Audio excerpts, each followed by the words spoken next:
Sziasztok! Március 2-a van, 15 fok, kellemes az idő. Itt van mögöttem az, ami a konyhakertünk szokott lenni, és ott van az a tartály, amit tavaly telepítettem ide, abból öntöztünk, hát nem csak abból, de ez az egyik tartályunk, ez van itt a legközelebb a kerthez, most még üres. Viszont mivel arra számítok, hogy most már azért így márciustól olyan nagyon kemény fagyok talán nem lesznek, ilyen mínusz 1-2 fokokat mutat a következő egy hónapra az előrejelzés, persze bármi lehet, de én most elkezdem tulajdonképpen gyűjteni a nyárra előre a vizet. Vannak olyan tartályaim itt a műhelynél, meg a háznál, amikben már az elmúlt hetekben elég sok eső esett, gyűlt némi csapadék, és elkezdem ezeket most elraktározni. És hát amint látjátok, ez a terület, ez szalmával, meg ilyen bokor aprítékkal van borítva. Azt a bokrot múltkor már elkezdtem a pincének a helyét, leendő pincének a helyét kiásni, és aztán így felaprítottam ágdarálóval, és az is ide került. Ez meg még a tavalyi szalma, hiszen tavaly is arról van videó, hogy hogyan szalmával fedve szoktuk a kertet csinálni, hogy egyrészt minél kevesebb nedvességet veszítsünk el a talajból, másrészt ez a takarás a gaz ellen is jó. Erre most nem térek ki külön, erről van külön videó, de ez, ami itt látszik a kerten, ez még a tavalyi szalma, de idén, mielőtt vetünk meg ültetünk bele, kell majd rátenni egy új réteget, mert így azért egy év alatt mindig legalább fele lebomlik, bekerül a talajba, ugye a giliszták lehúzkodják, meg az alsó részen, mivel a talaj mentén közvetlenül általában nedves, ezért ott elkorhad és folyamatosan fogy, úgyhogy ilyenkor tavasszal majd pótolni kell.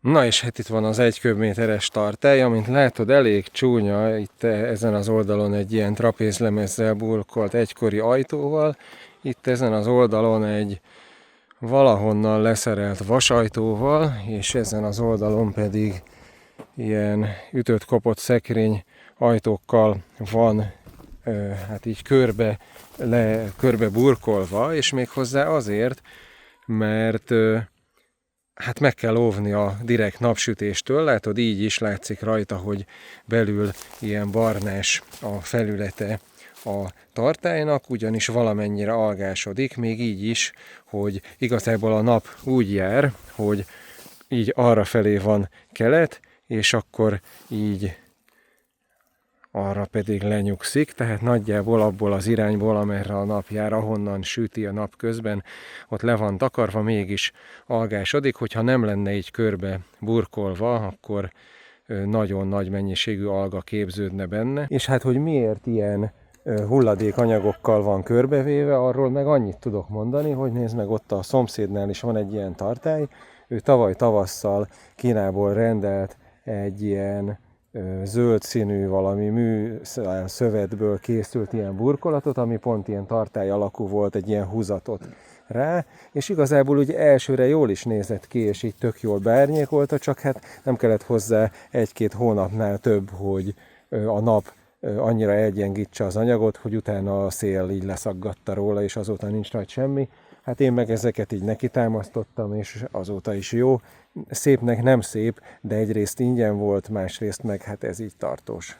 Na és most az jön, hogy ez a tartály, ez itt tele van, ugyanis itt a garázs meg a műhelynek a tetejéről is oda jön kb. 60 négyzetméterről a víz, ez nagyon hamar meg tud telni, és ott van a tartály, ahol az előbb álltunk a kertnél, odáig most el kell szivattyúznunk, úgyhogy most idehozom a szivattyút, a hosszabbítót már kihúztam, ott van a slagnak a vége, azt is majd idehozom és rákötöm a szivattyúra, és akkor átnyomjuk abba a tartályba a vizet. Viszont nézd meg, hogy olyan 8 fok fölött a méhek aktívvá válnak, és elkezdenek a kaptárból kimászkálni, és ilyenkor már nagyon várták a tavaszt, és most itt a tartályból isznak. Ilyenkor bántani nem akarnak, arrafelé vannak a kaptárak, arra van egy méhészet, hogyha nem állsz az útjukba, akkor nem bántanak, de hát azért jobb velük óvatosnak lenni. Ide jönnek, hogy igyanak a tartályból.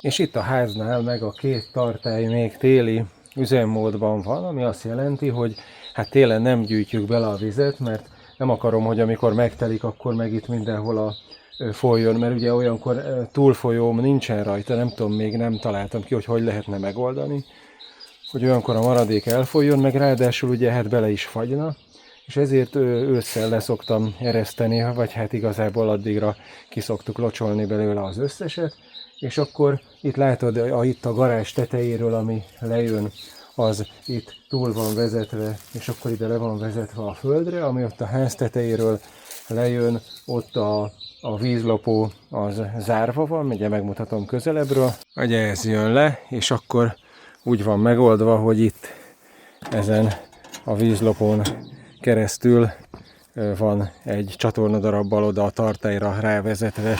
Amúgy most már majd ki fogom nyitni, és akkor oda be fogom vezetni, és akkor úgy gyűlik a víz, és itt a másik tartálynál, mert a ház déli oldalán is ugye egy külön csatorna van, ott van a vízlopó, és akkor úgy onnan szokottam belevezetni a tartályba, de ilyenkor télre úgy van megoldva, hogy ott a lejövő csatorna egyszerűen csak ide ki van vezetve, és akkor a víz nem oda a ház alá folyik, hanem a háztól egy kicsit messzebb. Itt van egyébként a pincének a helye. Mutatom, hogy már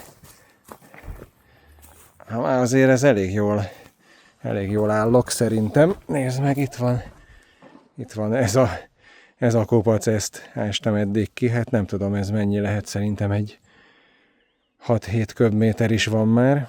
Na, a szivattyú meg egy ilyen Go-On márkájú műanyagházas kis kütyű, már egy jó pár éve megvan. Nekem előtt egy ugyanilyen volt, csak kék színben, de azt egyszer nem voltam elég elővigyázatos, és az ősszel nem víztelenítettem le időben, és belefagyott, tele volt itt vízzel ez a része, és szétrepett, mert ez is műanyagból van. De igazából ezt meg lehet annyival előzni, hogy a idejében vízteleníteni kell a szivattyút, és akkor ugye nincs ami belefagyjon, és akkor nem megy tönkre. Amúgy ez is már évek óta jól szolgál. Ahhoz a teljesítménye bőven elég, hogy akár a túlsó udvarból, ott van a ház, onnan a kert másik felébe lévő tartályig az legalább egy ilyen 80 méter hosszan, simán a 3/4-es lagon elég jó nyomással keresztül nyomja, meg amit most itt fejlesztenem kell rajta, vagy hát karbantartási jelleggel le kell cserélnem, az ez a merev szívócsöve. Itt van a méhecskék, jaj, meneküljetek. Itt van ez a cső, ez még az előző szivattyúhoz volt szerintem, vagy mindegy, már nem emlékszem. A lényeg, hogy ennek itt a vége, amin ez a szelepes, rácsos része van, az letört belőle egy jó darab, meg látod, hogy ilyen teljesen merev, olyan, mintha műanyagból lenne, ugyanis hát a napsugárzás, meg a hőhatás, meg egyebek előregítették az anyagot. Néha időnként ezt le kell cserélni, majd mindjárt meglátod, hogy ez mennyivel lágyabb. Ez sem teljesen lágy, tehát ez nem olyan anyag, mint egy slag, hiszen ennek merevnek kell lennie, hiszen ezen ugye nem a szivattyú nem nyomja a vizet, hanem ez a beszívó cső, és a beszívó cső, hogyha nem merev anyagból lenne, akkor a szívó hatás az így összeszívná, összelapítaná, és ugye elzáródna a szívó hatás miatt, és ezért ez ilyen, mint egy ilyen porszívó gégecső, ahhoz hasonló anyagból van. És ezt még tavaly ősszel a Tesco-ba ilyen nagy leárazás volt, a kertészeti dolgokat ősszel leakciózták, hiszen ugye akkor nem vesz senki már kertészeti dolgokat, és az értelmes ember meg persze ilyenkor vesz, amikor akciós, és kb. Ilyen féláron megvettük, mert tudtam, hogy akkor még nem volt eltörve a régi, azt utána sikerült eltörnöm, de tudtam, hogy már szarállapotban van, és le kell majd cserélni, úgyhogy ezt most gyorsan kicserélem. Ezt kicsavarom, itt ez egy ilyen teflon szalaggal volt szigetelve eddig, de ennek az újnak itt van egy ilyen gumigyűrű, látod? Úgyhogy azt elvileg szerintem az tömíteni fog, úgyhogy elég lesz becsavarni elvileg a teflon szalag nélkül, mert itt ez a gumi gyűrű tömít, remélem. És akkor itt meg van benne szintén egy ilyen gumi tömítés. Úgyhogy ha ezt ide rácsavarjuk, akkor elvileg ez ebben a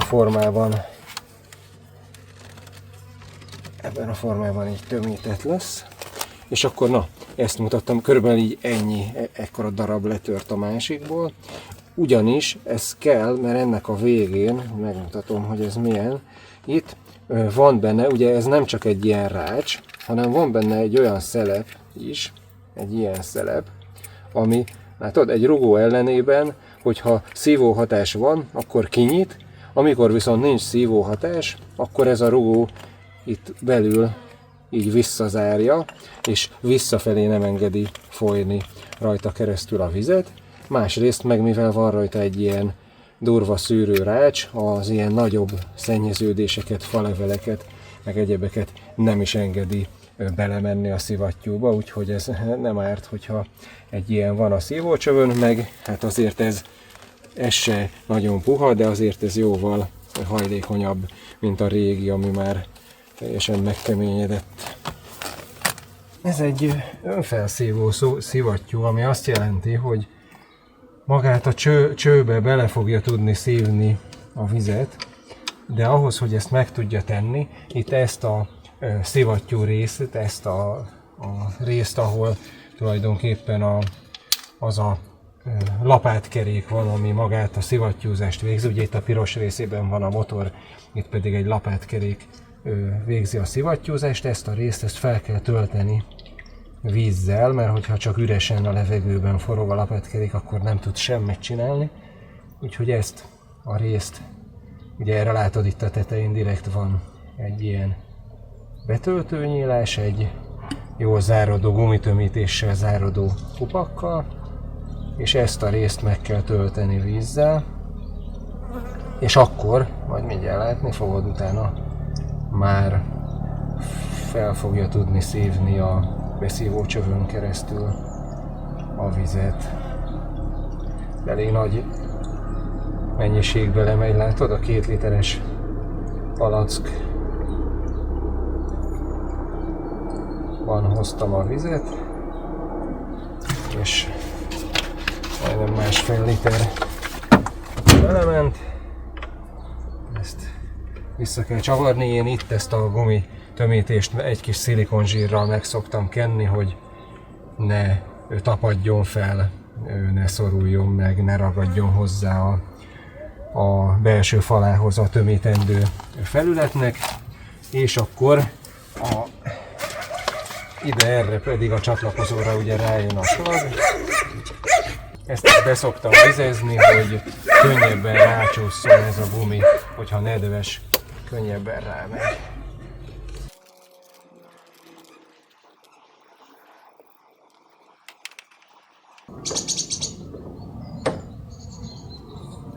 Ez aztán jó hosszú szívócső, sokkal hosszabb, mint a másik volt, nem tudom mi a fenének, ilyen hosszú, de ekkora volt akcióban.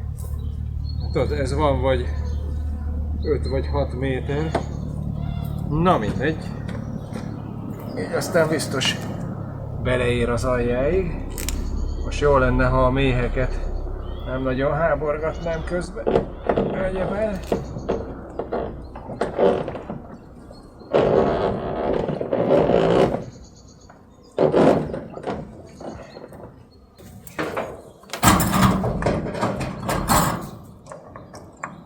A hosszabbító végét ide felrakom, hogy ne ott lent a földön legyen, mert hogyha véletlenül valahol folyat a szivattyú, vagy ledobná a slagot és elkezdene spriccelni, akkor így a legkevesebb esély rá, hogy a konnektorba belemenjen a víz, és így problémát okozzon.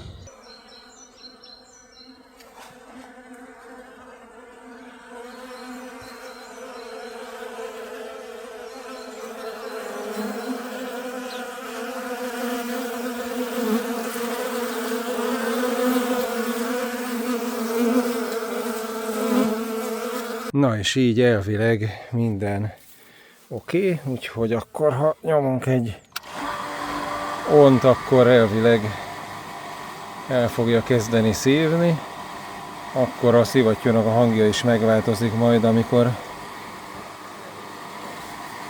amikor elkezd már nyomni is. Most még igyekszik a beszívó csövet teleszívni első körben.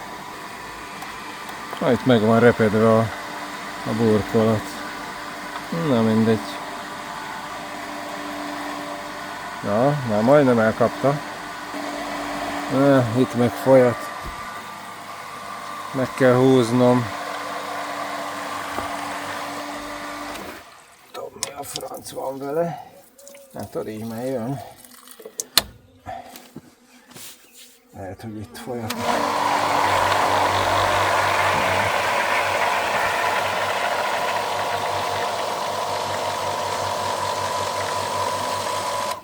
Az Isten, hát miért folyat ez?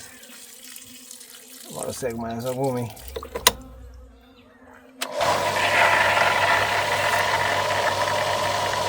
Összenyomódott.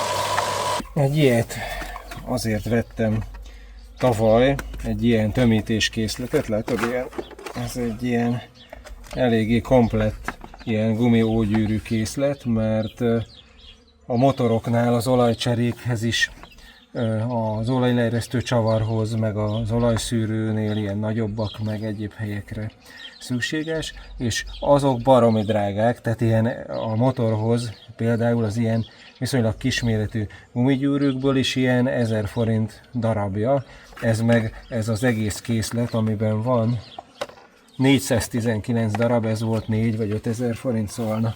És akkor, ha van egy ilyen készleted, akkor gyakorlatilag bármihez meg lehet találni a megfelelő méretet, vagy hát legalábbis az esetek többségében. Ugye azért jön belőle már magától, mert ugye már felszívta, teleszívta a csövet, és ezért már folyamatosan jön. Na nézzük, akkor egy ekkora méretet kellene találni. Talán ez. Mindjárt meglátjuk, hogyha rányomom. Aha, jó. Rosszabb lett. Akkor próbálunk egy nagyobbat. Van ugyanilyen átmérőjű, csak nagyobb anyagvastagságú. Na. Allé, megyünk, és a tartályba már beledugtam a cső végét, a slag végét, mutatom.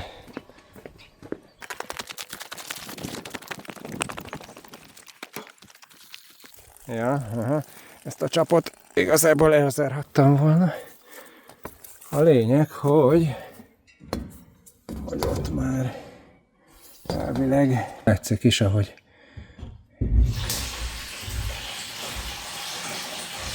nyomja vele a vizet. Onnan körülbelül 40 méter távolságból. És hát amíg a szivattyúzás megtörténik, láttad, elég jól jön, tehát szerintem egy 3-4 óra, maximum 1 óra, amíg átnyomja ezt a köbmétert, addig visszamegyünk a házhoz, és visszanyitom a csatornákat a 2 tartályra, amiket mutattam, hogy ha esetleg a következő hetekben lenne csapadék, akkor azt már összegyűjtsük, ne vesszen kárba, hanem el legyen raktározva a nyárra, mert attól tartok, hogy azzal együtt, hogy most a tél meg a koratavasz nagyon csapadékos volt, ugye mikor volt utoljára ekkora hó, hát 10 éve nem volt szerintem, mint idén.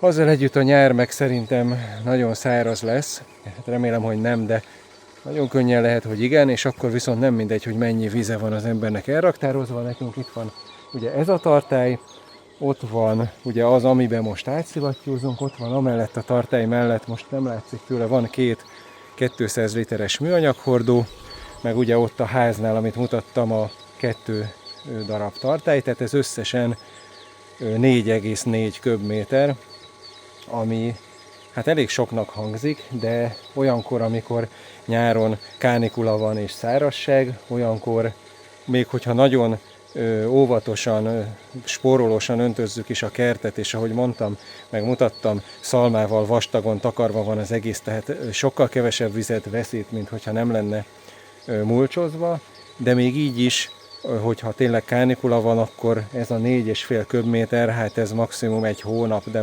vagy maximum 1,5, hogyha, és akkor nincsenek nagyon jól meglocsolva a növények, hanem akkor éppen csak annyira, hogy hát életbe maradjanak. Úgyhogy na, igazából ez nem sok víz, most egyelőre ennyi tartályunk van. Na, az egyik tartály, az így néz ki, hogy itt van ez a cső.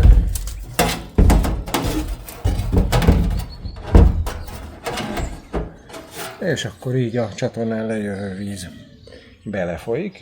És most vettem észre, hogy látod, az összes ilyen sárgás, az mind gyakorlatilag ilyen kőzetgyapot morzsalék, és hát nem tudom honnan jött, ott ugye itt van az egész fal kőzetgyapottal van szigetelve, hogy ott a tető alatt valami kifúrta, vagy én nem tudom, hogy mit csinált, lehet, hogy valami ott valahol a tető alatt valami fészket épített magának, ennek majd utána kell nézni, mert ez azért elég sok, ez a hőszigetelő anyag, tehát itt azért valami elég sokat kiszedett valahonnan, ezt majd megnézem. Na és itt a másik tartály, ugye itt van a ház 2 oldalán, és akkor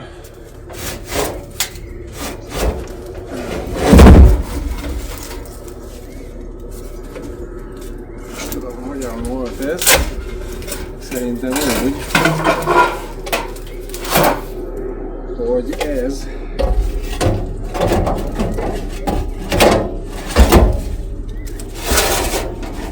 volt itt kb.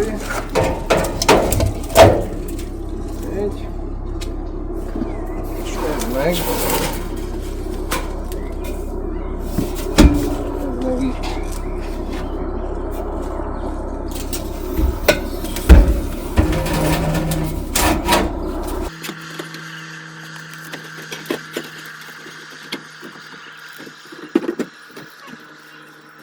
És akkor így mind a kettőből bele tud folyni a víz a tartályba.